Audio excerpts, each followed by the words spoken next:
Naranja express channel ಹಾಗೂ YouTube, Facebook, ಇನ್‌ಸ್ಟಾಗ್ರಾಂನಲ್ಲಿ ಸುದ್ದಿ ಜಾಹೀರಾತು ನೀಡಲು ಕೂಡಲೇ ನಂಬರಿಗೆ ಸಂಪರ್ಕಿಸಿ. ಬಂಧುಗಳೇ ನಮಸ್ಕಾರ, ನಾನು ನಿಮ್ಮ ಎಂಪಿ ಮುದಾಳೆ. ತಮಗೆಲ್ಲ ಗೊತ್ತಿರೋ ಹಾಗೆ ಬೀದರ್ ನಗರದಲ್ಲಿ ಚಂದ್ರಶೇಖರ್ ಹೆಬ್ಬಾಳೆ ಮತ್ತು ಅಶೋಕ್ ಹೆಬ್ಬಾಳೆ ನೇತೃತ್ವದಲ್ಲಿ ನಡೆದಿರುವಂತಹ ಬಸವೇಶ್ವರ ಎಂಟರ್ಪ್ರೈಸಸ್ ಸುಮಾರು 20 ವರ್ಷಗಳಿಂದ ಸತತವಾಗಿ ಆಹಾರ ಇಲಾಖೆಯನ್ನು ಪೂರೈಸ್ತಾ ಬಂದಿರುತ್ತದೆ. ಬಿಸಿಎಂ ಇಲಾಖೆ ಆಗಿರ್ಬೋದು, ಸಮಾಜ ಕಲ್ಯಾಣ ಇಲಾಖೆ ಆಗಿರ್ಬೋದು ಹಾಗೂ ಇನ್ನಿತರ ಯಾವುದೇ ಆಶೆಗಳಿಗೆ ಸಪ್ಲೈ ಮಾಡಲಿಕ್ಕೆ ತನ್ನದೇ ಅಂತ ಒಂದು ಕಾರ್ಯವೈಖರಿ ಮಾಡಿಕೊಂಡು ಮುನ್ನುಗ್ತಾ ಇದೆ.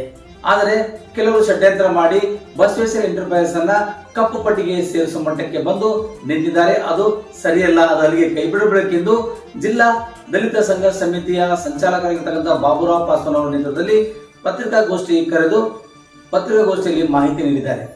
ಸುಮಾರು 20 ವರ್ಷಗಳಿಂದ ಸತತವಾಗಿ ಈ ಒಂದು ಗಾಂಧಿಗಂಜಲ್ಲಿ ನೆಲೆಸಿರುವಂತಹ ಬಸವೇಶ್ವರ ಎಂಟರ್ಪ್ರೈಸಸ್ ತನ್ನದೇ ಆದ ರೀತಿಯಲ್ಲಿ ಕಾರ್ಯವೈಖರಿಗಳನ್ನು ಮಾಡಿಕೊಂಡು ಅಲ್ಲದೆ ಮಕ್ಕಳಿಗೆ ಉತ್ತಮ ರೀತಿಯಲ್ಲಿರ್ತಕ್ಕಂಥ ಎಲ್ಲ ಪಾಠ್ಯ ಪುಸ್ತಕಗಳ ಜೊತೆಯಾಗಿ ಅಲ್ಲಿರ್ತಕ್ಕಂಥ ಆಹಾರ ಸಾಮಗ್ರಿಗಳನ್ನು ಪೂರೈಸ್ತಾ ಬಂದಿರ್ತದೆ. ಆದರೆ ಕೆಲವರನ್ನ ಯಾವುದೋ ಒಂದು ಕಾರಣಕ್ಕಾಗಿ ಈ ಬಸವೇಶ್ವರ ಎಂಟರ್ಪ್ರೈಸಸ್ ಅನ್ನ ಕಪ್ಪು ಪಟ್ಟಿಗೆ ಸೇರಿಸಬೇಕೆನ್ನುವ ನಿಟ್ಟಿನಲ್ಲಿ ಅನೇಕ ಪತ್ರ ವ್ಯವಹಾರಗಳು ಮತ್ತು ಪ್ರೆಸ್ ಮೀಟ್ ಗಳನ್ನು ಮಾಡಿದ್ದಾರೆ. ಅದು ಅಲ್ಲಿಗೆ ಕೈ ಬಿಡಬೇಕು, ಉತ್ತಮ ರೀತಿಯಲ್ಲಿ ಕೆಲಸ ಮಾಡ್ತಿರುವಂತಹ ಸಂಸ್ಥೆಗೆ ಮನ್ನಣೆ ಕೊಡಬೇಕು. ಇದು ಬೀದರ್ ಜಿಲ್ಲೆಯ ಏಕೈಕ ಒಂದು ಎಂಟರ್ಪ್ರೈಸ್ ಆಗಿರೋದ್ರಿಂದ ಸ್ಥಳೀಯವಾಗಿ ನಮ್ಮ ಜನರಿಗೆ ಅನುಕೂಲ ಆಗಲೇಬೇಕು. ಯಾವುದೇ ಜಾತಿ ಜನಾಂಗದವರು ಇಲ್ಲಿ ಪರವಾಗಿಲ್ಲ, ಆದರೆ ಮೊದಲೇ ಆದ್ಯತೆ ನಮ್ಮ ಜಿಲ್ಲೆಯವರಿಗೆ ಸಿಗಬೇಕೆನ್ನುವ ನಿಟ್ಟಿನಲ್ಲಿ ನಾವು ಇದನ್ನು ಒತ್ತಾಯ ಮಾಡ್ತಾ ಇದ್ದೇವೆ. ಯಾಕಂದ್ರೆ ಬೆಂಗಳೂರಿಂದ ಬಂದು ಇಲ್ಲಿ ಟೆಂಡರ್ ತೆಗೆದುಕೊಂಡು ಸಬ್ ಟೆಂಡರ್ ಮಾಡಿಕೊಟ್ಟು ಬೇರೆ ಬೇರೆ ಹಂಚಿಕೆ ಮಾಡ್ತಿರೋದು ಅದು ಸರಿಯಲ್ಲ. ಕೂಡಲೇ ಸರ್ಕಾರನ ಕೈ ಬಿಡಬೇಕು.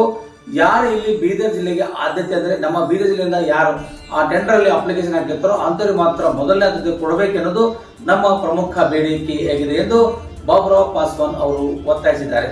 ಇದೇ ಸಂದರ್ಭದಲ್ಲಿ ಜಿಲ್ಲಾ ಸಂಘಟನಾ ಸಂಚಾಲಕರಾದ ರಾಜ್ಕುಮಾರ್ ಗಾದ್ಗಿ, ತುಕಾರಾಮ್ ಲಾಡ್ಕರ್, ಜೀವನ್ ಗುಡ್ತಾ ಸೇರಿದಂತೆ ಎಲ್ಲ ಪದಾಧಿಕಾರಿಗಳು ವೇದಿಕೆ ಮೇಲೆ ಉಪಸ್ಥಿತರಿದ್ದರು.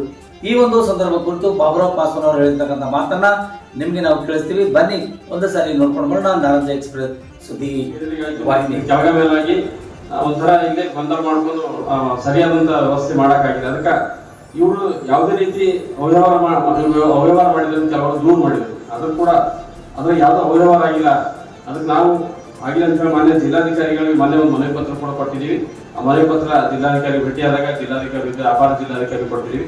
ಅವರು ಇದಕ್ಕೆ ಸ್ಪಂದಿಸಿ ಮುಂದಿದ್ದು ಕ್ರಮ ತೆಗೆದುಕೊಟ್ಟೆ ಅಂತ ಹೇಳಿ ಜಿಲ್ಲಾಧಿಕಾರಿಗಳು ಹೇಳಿದರು. ಈಗ ಒಂದು ಆದೇಶ ಏನಂತಂದ್ರೆ 13 ಲಕ್ಷ ರೂಪಾಯಿ ಅವ್ರು ಮುಟ್ಟುಕೊಂಡು ಹಾಕೋದು ಹೇಳಿದ್ರು.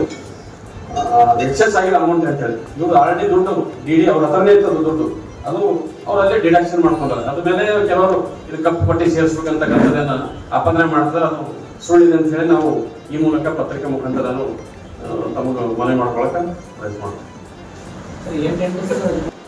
ಇದು ಅಶೋಕ್ ಹೆಬ್ಬಾಳೆ ಅವ್ರ ಮೇಲೆ ಏನೋ ಅದೇ ಅವ್ಯವಹಾರ ಆಗಿಲ್ಲ, ಅವ್ರದ್ದು ಆಗಿಲ್ಲ, ಅವ್ಯವಹಾರ ಆಗಿಲ್ಲ. ಮತ್ತು ಒಳ್ಳೆ ಸಾಮಗ್ರಿ ಕೂಡ ಕೊಟ್ಟಿದ್ದಾರೆ.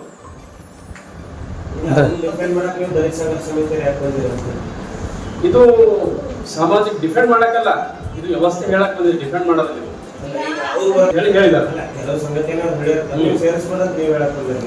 ಕಪ್ಪು ಪಟ್ಟಿಗೆ ಸೇರ್ತಾ ಇದ್ದು ಒಳ್ಳೆ ಸಂಘ ಇದು ಮಾಡಿದ್ದಾರೆ. ಸಪ್ಲೈ ಕೂಡ ಸರಿಯಾಗಿ ಕೊಟ್ಟಿದಾರ.